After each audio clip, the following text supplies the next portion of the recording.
Hello friends, welcome back to our channel toppers target. I hope आप सब अच्छे होंगे और आप सबकी प्रिपरेशन अच्छे से चल रही होगी। तो आज हम आपके लिए लेकर आए हैं मोस्ट इम्पॉर्टेंट वीडियो।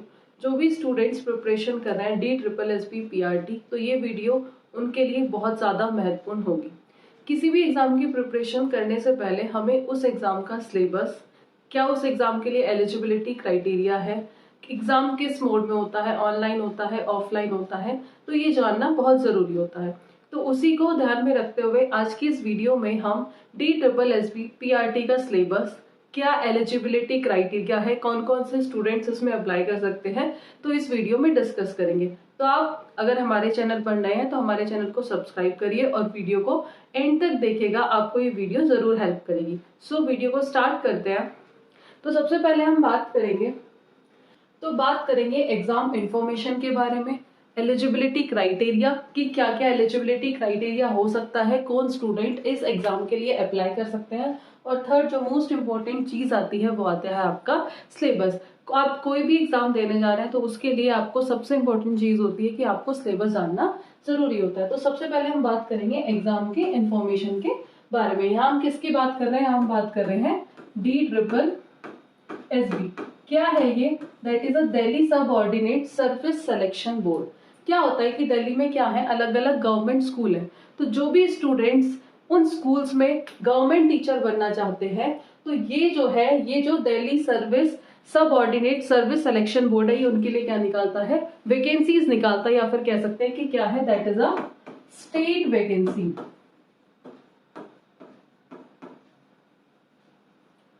ये अलग अलग पोस्ट के लिए वैकेंसीज आती हैं, जैसे PGT, TGT और लास्ट आता है हमारा PRT। बेसिकली जो DSSB है, ये क्या करता है, एक पैटर्न फॉलो करता है। ये ऐसा नहीं करता कि सारी भर्ती एक साथ निकाल दे, ये क्या करता है, एक पैटर्न फॉलो करता है। तो सबसे पहले जो वैकेंसीज आती हैं वो आती है PGT में, देन TGT में, एंड आफ्टर दैट PRT में। अभी कुछ टाइम पहले इसका नोटिफिकेशन भी आया था जिसमें PGT और TGT की हमें कुछ वैकेंसीज देखने को मिली थी, लेकिन वो भी सारे सब्जेक्ट्स की नहीं आई थी। तो सबसे पहले ये क्या करेगा, PGT में जितने भी वैकेंसीज खाली हैं उन्हें फुलफिल करेगा, आफ्टर दैट TGT, और सबसे लास्ट में जो वैकेंसीज आएंगी वो किसकी आएंगी? PRT की आएंगी, और जिसका मोस्ट ऑफ द स्टूडेंट्स क्या कर रहे हैं, वेट कर रहे हैं। तो बेसिकली ये थी इसकी कुछ जनरल इंफॉर्मेशन एग्जाम से रिलेटेड। अगर मैं बात करूं DSSB के पेपर के कि पेपर कैसा आता है, कितने सेक्शंस होते हैं, तो जो इसका पेपर आता है बेसिकली वो दो पार्ट में डिवाइड होता है। एक होता है आपका सेक्शन ए, एक होता है आपका सेक्शन ए,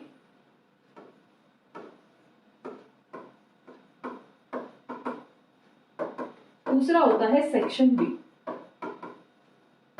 सबसे पहले हम डिस्कस करेंगे सेक्शन ए को। सेक्शन ए में जो आपके टोटल सब्जेक्ट्स आते हैं वो आते हैं आपके 5 सब्जेक्ट। टोटल जो सब्जेक्ट्स होते हैं वो होते हैं आपके टोटल 5 सब्जेक्ट। सबसे पहले अगर मैं बात करूं तो इंग्लिश लैंग्वेज, दूसरे नंबर पे आता है आपका हिंदी लैंग्वेज। ये हम डिस्कस करेंगे कि इनके अंदर कौन कौन से सब टॉपिक्स पूछे जाते हैं। थर्ड आता है आपका करंट अफेयर्स,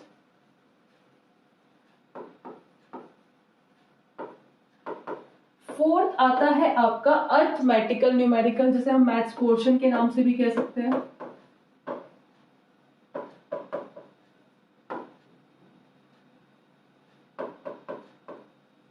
और लास्ट आता है आपका रीजनिंग।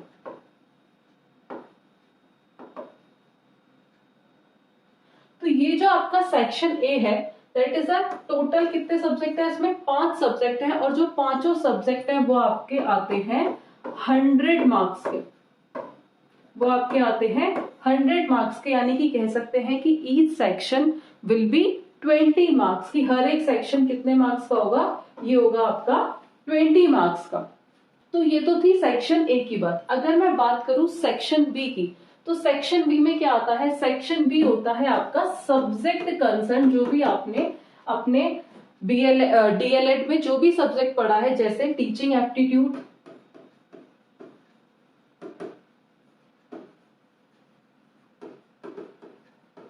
टीचिंग एटीट्यूड, या फिर कह सकते हैं CDP, that is a child development pedagogy.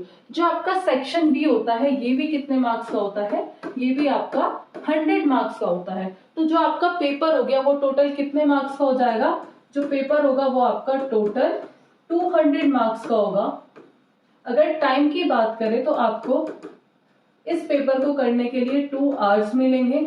और सबसे मोस्ट इंपॉर्टेंट जो आ जाता है यहाँ पर क्वेश्चन की जो आपका एग्जाम है वो ऑनलाइन होगा या फिर ऑफलाइन होगा। अगर मैं बात करूं मोड ऑफ एग्जाम की, तो जो आपका एग्जाम होता है वो ऑफलाइन, सॉरी, जो आपका एग्जाम होता है वो आपका ऑनलाइन होता है, दैट विल बी ऑनलाइन। तो यहाँ पे हमने कुछ चीजें डिस्कस करी। बेसिकली इस वीडियो में हम बात कर रहे हैं DSSB PRT। तो उसमें हमारे कौन कौन से सब्जेक्ट आते हैं और जो पेपर है वो कितने पार्ट्स में होता है। तो जो बेसिकली जो आपका एग्जाम है वो 2 सेक्शन में डिवाइड होता है, एक सेक्शन ए और दूसरा सेक्शन बी। सेक्शन ए में आपके 5 सब्जेक्ट आते हैं जिसमें English language, Hindi language, reasoning, current affair, arithmetical, numerical, और लास्ट आता है आपका इंग्लिश, हिंदी, करंट अफेयर और अर्थमेटिकल, न्यूमेरिकल, और लास्ट इज रीजनिंग। इसमें आपके टोटल जो सेक्शन ए होता है वो टोटल 100 मार्क्स का होता है, और हर एक सेक्शन कितने मार्क्स का हो गया, वो हो गया आपका 20 मार्क्स का। वही बात करें हम सेक्शन बी की, जो भी आपने 2 ईयर में जो भी आपने कोर्स किया है, DLED किया है या फिर BLED किया है, तो उसमें आपने जो भी सब्जेक्ट पढ़ा है यानी कि टीचिंग एप्टीट्यूड या फिर CDP जिसे हम जानते हैं, that is child development pedagogy, तो वो आपका कितने मार्क्स का आता है, वो आता है आपका 100 मार्क्स। यानी कि जो टोटल पेपर हो गया आपका, टोटल जो एग्जाम होगा वो होगा आपका 200 मार्क्स का। वहीं से एक और इम्पोर्टेंट क्वेश्चन आता है, क्या पेपर में नेगेटिव मार्किंग होती है या नहीं होती। तो जो आपका ये जो एग्जाम है इसमें आपकी नेगेटिव मार्किंग होती है, और नेगेटिव मार्किंग होती है आपकी, तो जो नेगेटिव मार्किंग होती है आपकी वो होती है 0.25।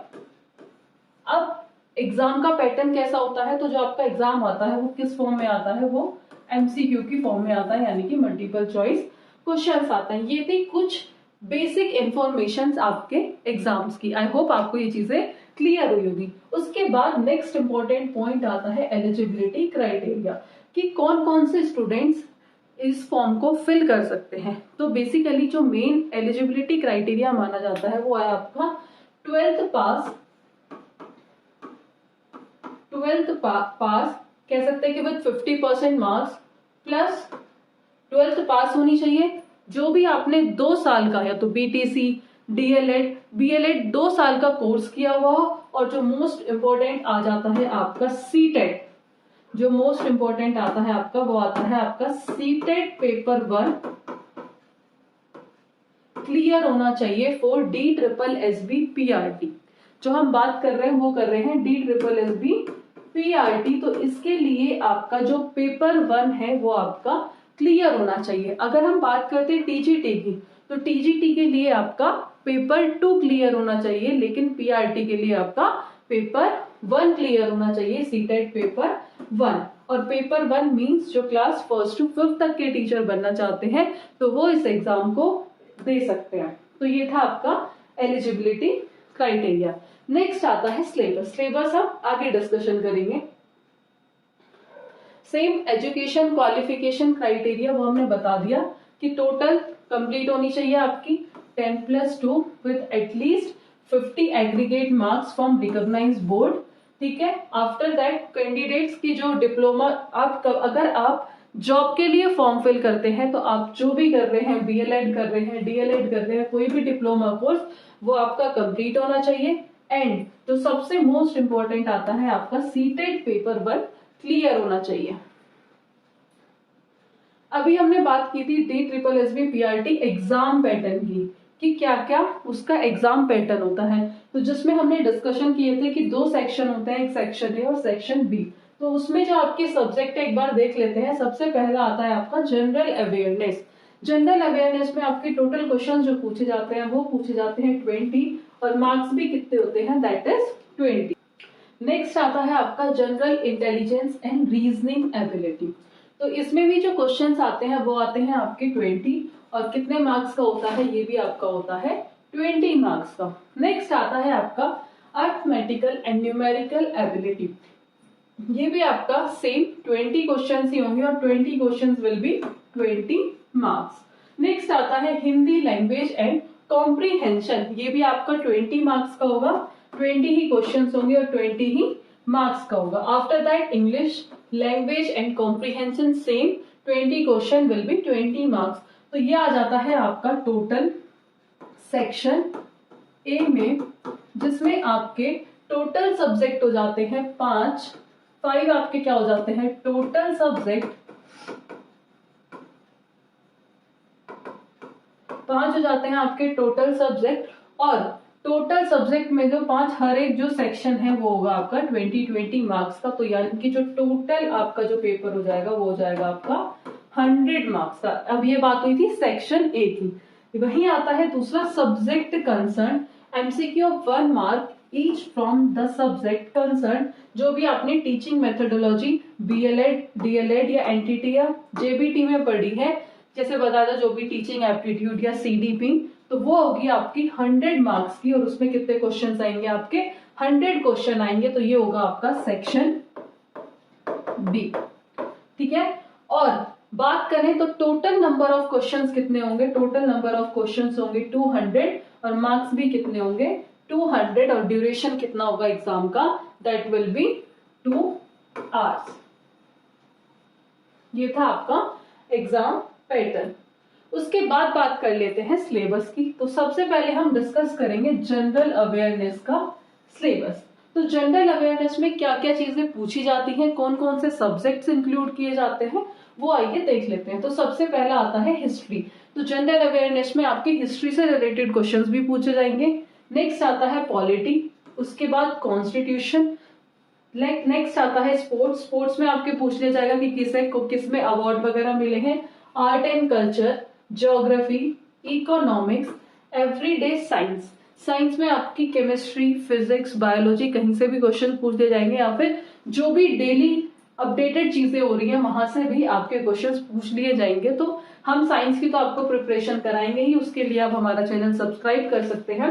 नेक्स्ट आता है आपका साइंटिफिक रिसर्च, कि जो भी साइंटिफिक रिसर्च हो रही है उससे related question. Next national international organisation and institutions. तो ये था आपका करंट अफेयर्स का सिलेबस, कि कहाँ किस किस पार्ट से आपके क्वेश्चंस पूछे जाएंगे। नेक्स्ट आता है आपका reasoning, general intelligence and reasoning ability. तो इसमें आपकी आ जाती है analogies, similarities, differences, space visualisation, problem solving, analysis, judgment, decision making, visual memory, discrimination, observation, relationship, concept, arithmetical reasoning, verbal, figure classification and arithmetical number series. तो ये जितने भी टॉपिक्स हैं ये आपके रीजनिंग से क्या होते हैं पूछे जाते हैं, इनसे आपके क्वेश्चंस आते हैं। तो बेसिकली इसी के अकॉर्डिंग आपको अपने एग्जाम्स की प्रिपरेशन करनी होगी। ये सारे टॉपिक्स आपको अपने एग्जाम्स के लिए क्या करने पड़ेंगे, कवर करने पड़ेंगे। उसके बाद आता है अर्थमेटिकल एंड न्यूमेरिकल एबिलिटी, जिसमें आपका आता है मैथ्स का पोर्शन, जिसमें आपका पूछा simplification, decimal, data interpretation, fraction, LCM, HCF, ratio and proportion, percentage, average, profit and loss, discount, simple and compound interest, mensuration, time and work, time and distance and tables and graph. तो ये जो आपका numerical या फिर कह सकते हैं arithmetical numerical ability का जो पोर्शन है, अगर मैं सिंपल लैंग्वेज में बात करूं, जो मैथ्स का जो ये पोर्शन है ये आपके एग्जाम्स में पूछा जाएगा। तो आपको ये सारे टॉपिक्स उसके लिए क्या करने पड़ेंगे, कवर करने पड़ेंगे। और ये नहीं हो सकता कि आप 10 दिन या 20 दिन की तैयारी में ये सारे टॉपिक्स कवर कर ले। उसके लिए आपको अभी से प्रिपरेशन अपनी स्टार्ट करनी पड़ेगी। इवन आप कर भी दीजिए, क्योंकि आपको पता ही है कि आने वाले टाइम्स में हमें इसकी वैकेंसी जरूर देखने को मिलेगी।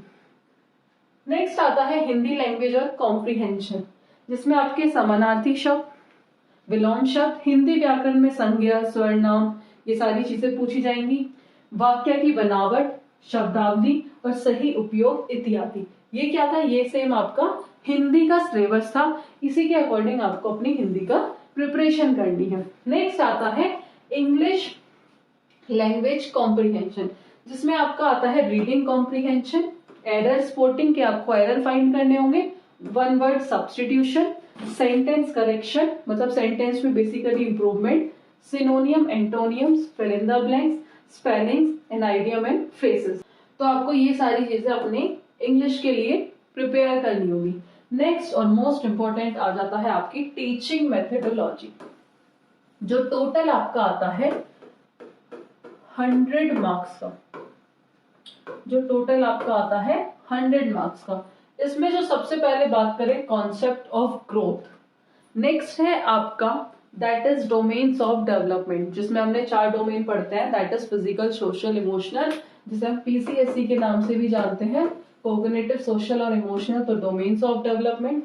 नेक्स्ट आता है अंडरस्टैंडिंग एडोलेसेंस, उसके बाद next is role of primary and secondary socialisation agency की, उनका रोल क्या है, सबकी थ्योरिटीज पढ़ेंगे, बिहेवियरिज्म की, कॉग्निटिज्म की और कंस्ट्रक्टिविज्म की, इन सबकी हमें क्या पढ़नी है, थ्योरेटिकल पर्सपेक्टिव पढ़ना है, factor affective learning and their implications.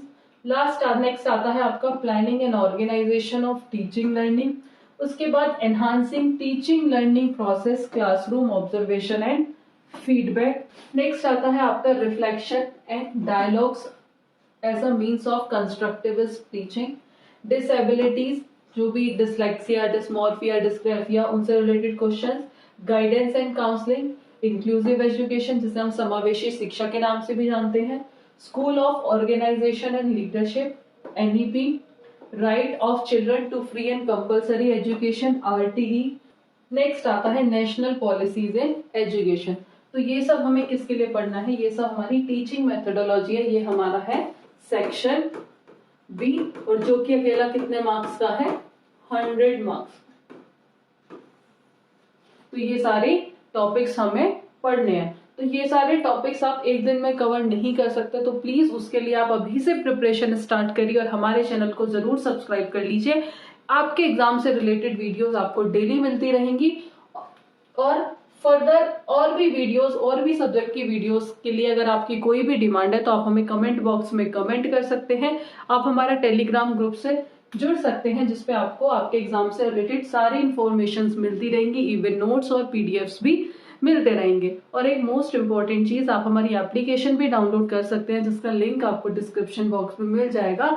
वहां जल्द ही आपको कुछ फ्री कोर्सेज देखने को मिलेंगे जो बिल्कुल फ्री ऑफ कॉस्ट के बराबर ही होंगे, और आप हमसे इंस्टा और फेसबुक के थ्रू भी जुड़ सकते हैं। और आप हमारी वीडियोस के लिए हमारा यूट्यूब चैनल तो जरूर सब्सक्राइब कर लें।